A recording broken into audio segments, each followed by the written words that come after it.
Hari Om. Let's start with the prayer. Om Sahana Bhavatu Sahano Bhunaktu Saha Viryam Karavavahai Tejasvinavadhitamastu Mavit Vishavahai. Om Shanti Shanti Shanti. Chinmayam Vyapiyat Sarvam Trailokyam Sacharacharam Tatpadam Darsitam Yena Tasmai Sri Gurave Namaha. Sri Gurubhyo Namaha. Hari Om.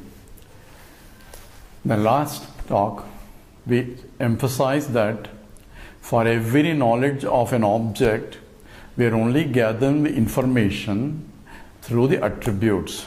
So knowledge of the object is only attributive knowledge, not a substantive knowledge. Substantive knowledge means it's not the knowledge of the substance. Now, through the attributes we infer that there is an object out there with these attributes. That's all we can gather from the direct perception. Is there really an object there? Number one. Or the attributes that I am gathering are really representative of the object? Number two.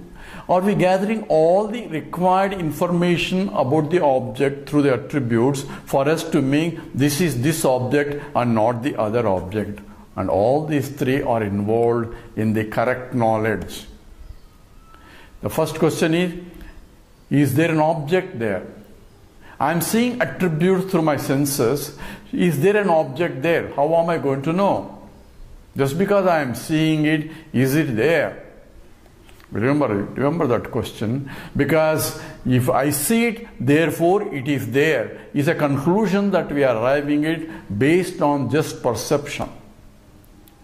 Does it really there or not? Suppose I say there is a chair there because of the attributive knowledge. I say there is a chair. I can see a chair because I am seeing color and form and shape and so on, and it looks like a chair and not a table. Therefore, it's a chair. Is it really chair there? So if I go and sit on the chair, I know it is chair is there. Implication is that existence of the object is confirmed by transaction. That means there is a karmendriyas come into picture, jnanendriyas are gathering the attributes of the object, and there is an inherent assumption that these attributes, there has to be a locus, and the locus there is an object. And whether that object really exists or not can only be confirmed via transaction or vyavahara. In Sanskrit called vyavahara. Therefore, the whole world that I am transacting with is there because what I see is there, is confirmed through transactions. Therefore, it's called vyavaharika satyam. The whole world is called vyavaharika satyam, transactionally real. Not only perceptually real, transactional is also real. Transactions involves karmendriyas. Now, let's look one by one. Every object must have attributes. I am only gathering the attributes.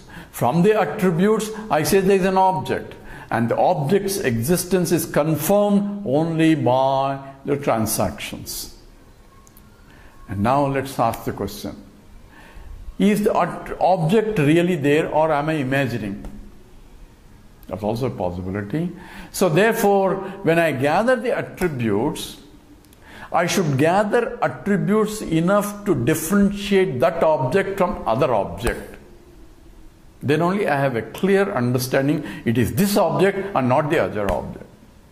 If the attributes are not complete or fully indicative of that object and differentiate other object, then I may have an error of judgment, and this is this object, but it may not be that object because I have incomplete attributes through the senses.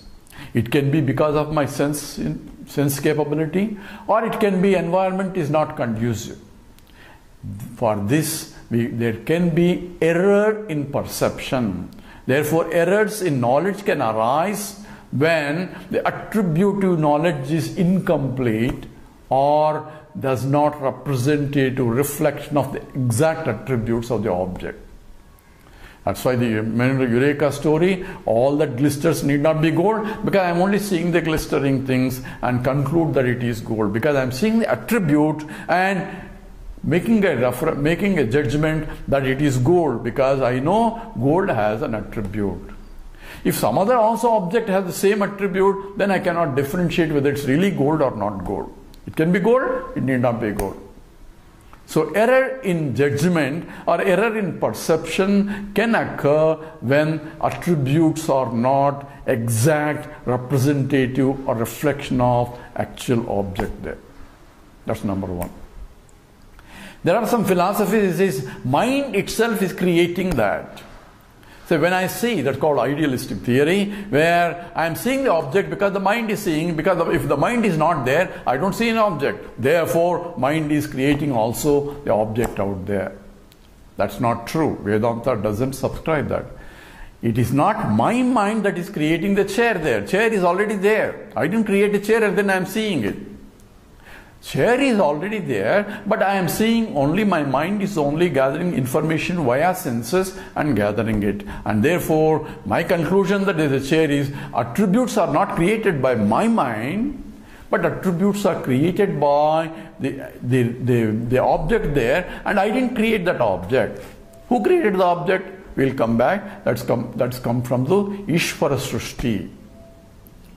But suppose I am gathering the attributes and conclude that object is something other than what it is, then there is a Jiva Srishti, where I am creating object out there based on the attributes that I am seeing, which is not really what is there, but something else. You follow the problem now? So there is a Prama, is a real knowledge of the actual valid knowledge. A Brahma comes into picture, where it's an invalid knowledge. But for me it is a valid knowledge because I see that's what it is.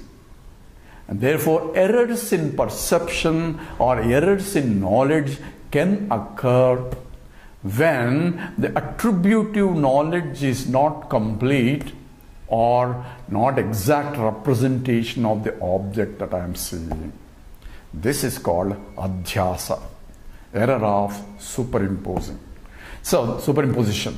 So this is a classical example where Bhagavan Shankara starts the Brahma Sutra with Adhyasa Bhashya, error analysis, because the whole world we are pursuing due to the error. And what is the example he gives? One of the examples is when person is walking in somewhat semi-darkness, is not completely bright, so therefore the environment is not conducive for my eyes to see clearly.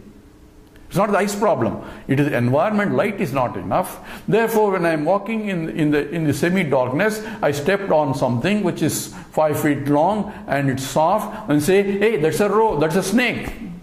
How did I conclude that it is a snake? Based on the attributes that my senses could gather. So the senses could gather there is an object out there.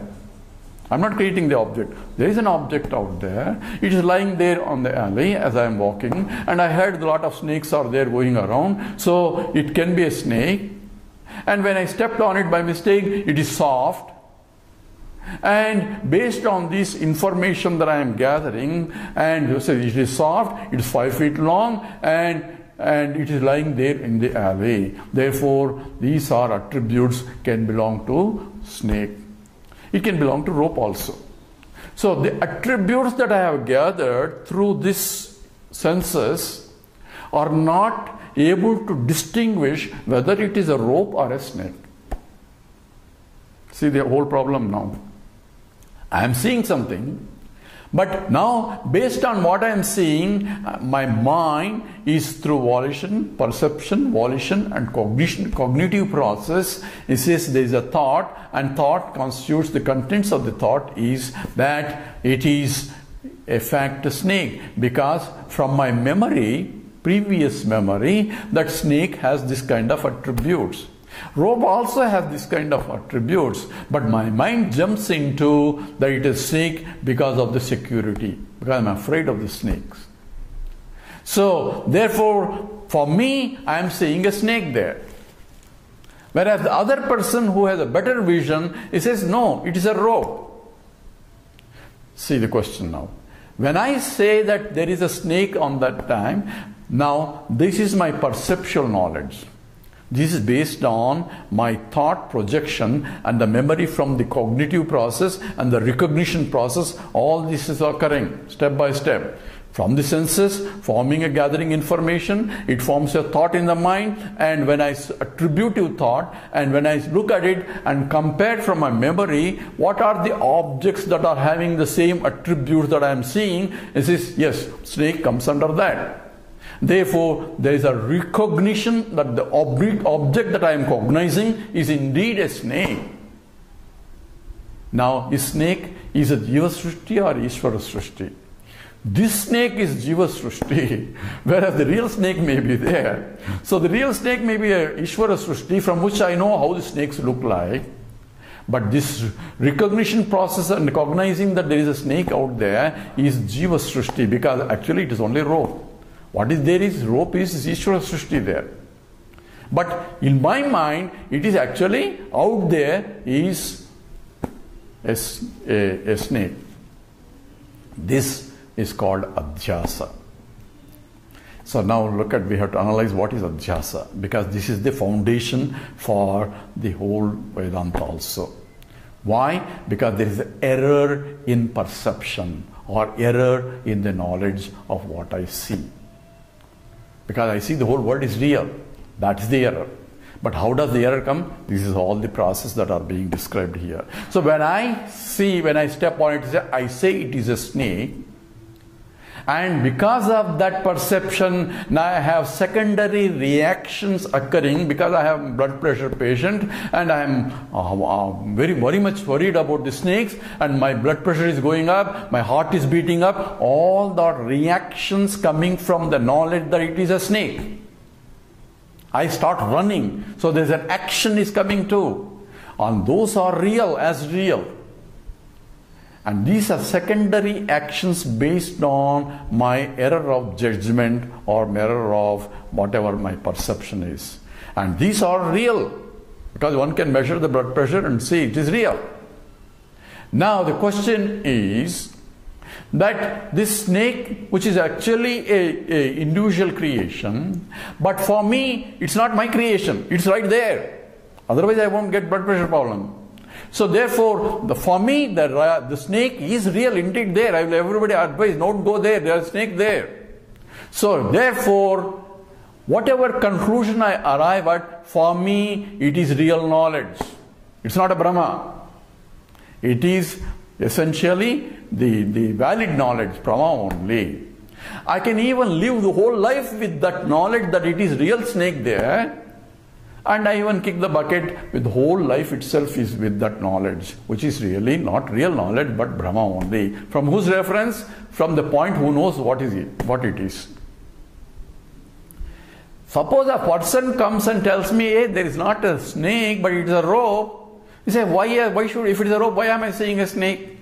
He will ask, oh, why are you seeing a snake when it is a rope? So we can keep arguing until hell freezes or heaven freezes. But only way to confirm whether it is a snake or a rope, we had to go and further investigate. Inquiry is required, appropriate means is required to find out what is the truth about that object. And in this case, I need a torchlight and put a torchlight on it, and when I see a rope, oh, rope, I thought it was a snake, I'm sorry. What happened to the snake now? Where did it go? It went inside somewhere else? Where was really the snake? Snake was there, where the rope was. Is it on top of the rope? It is the rope only, but it is appearing as a snake. Rope appearing as a snake and giving me all the frightening things. But if you ask the rope, why did you frighten me? Rope will say, I had nothing to do with you. That's your problem. I am just rope lying down there. You unnecessarily thought I am a snake and then having your problems. Your blood pressure has nothing to do with me. You should have seen me correctly. If you have seen me clearly as a rope, all these problems would not have been there. So it is what that I had to see clearly, that's your problem. How do I see? You use proper torchlight or something in order, so go next time with a torchlight with your hand all the time so that you know these problems. Now we have two things. One is Ishvara Srishti, one is Jiva Srishti. Once I know it is a rope and not a snake, rope is gone completely. At least that snake, snake is not completely, at least that snake will not be there. There may be snake some other place. Therefore, I will never have a misunderstanding that was only a snake once I have the knowledge. That means once I know the truth, there is no more misunderstanding. I won't even see the snake there.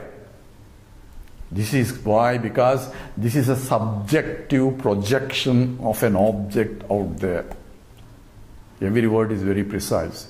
This is a subjective projection. That means I am projecting myself, a snake out there in my mind, out there objectively as an object. Now, this can eliminate it once I have objective reality. It is really a rope and not a snake. The subjective errors will disappear completely when I have the knowledge. Now let's give another example. I see a mirage water there, but there is no really water. So when I go and inquire and find out what is it that keeps shifting because of the reflection of what is there is not even water, it's only dry sand. But I am seeing water there. I cannot quench thirst with that water. But when I go there and inquire, it's not a water, it's a dry sand, and understood that it's only reflection that is causing the problem, and come back again and look at it, I may still see the mirage water. But now I know there is no real water. Mirage water is not my projection. It's the Ishvara Srishti, because it's process of reflection process appearing like water. Not only for me, for everybody also. Whereas snake is only for me, for the other guy you were seeing rope. So a subjective projection is different from an objective projection. Subjective projection of the object, which is a snake out there, versus objective projection of the object, which is a mirage water. In both cases, there is an error. One error gets eliminated because the subjective, once I know the knowledge. Other error does not get eliminated. I still see it, but in my understanding, it is eliminated. Whereas still perceptually, it is still there. So therefore, when I see that there is in fact the water out there, but I gather it is actually dry sand, see it is now, even though the error will be still there, that perception can be there, but at the same time, knowledge will be there. Therefore, we have to understand these two errors, subjective error and objective error. This becomes important. We understand a jnani. What does he really see? A jnani, for him, all subjective errors will go away. Objective errors will still be there, but at the same time, he cannot think that objective errors are real because he understood what is there. So adhyasa has to be understood here. So examples, because people get confused. So one jnani will not see anymore the world. No, jnani will see, but he sees that the world is not really real, just as the mirage water is really not real, even though he sees it. So jnani can see the polarity, but the reality of the polarity is not there because he understood what is real is Brahman only and not what he is seeing. That understanding is a jnani. So you have to have a clear distinction between a subjective projection and the objective position of the object. Now in adhyasa, we have to go into more little detail because that's the whole crux of what Shankara Bhashya starts with it, because of the emphasizing where the problems are. So we need to give a little bit analysis of what involves is adhyasa. And the definition Shankara gives is Satyanita Mithuni Karanam Adhyasam, where I am mixing the real and the unreal in the adhyasa. This, remember, we ask what is Viveka? Viveka involves discrimination of what is real, what is unreal, because in everything that I see, these are getting mixed up. Therefore, adhyasa is there, but I need to have a clear understanding what is real in this and what is apparent. This will go into details in the next class. We'll do the sloka now. Om Purnamada Purnamidam Purnat Purnamudachyate Purnasya Purnamadaya Purnameva Vasishyate. Om Shanti Shanti Shanti. Hari Om Shri Gurubhyo Namaha. Hari Om.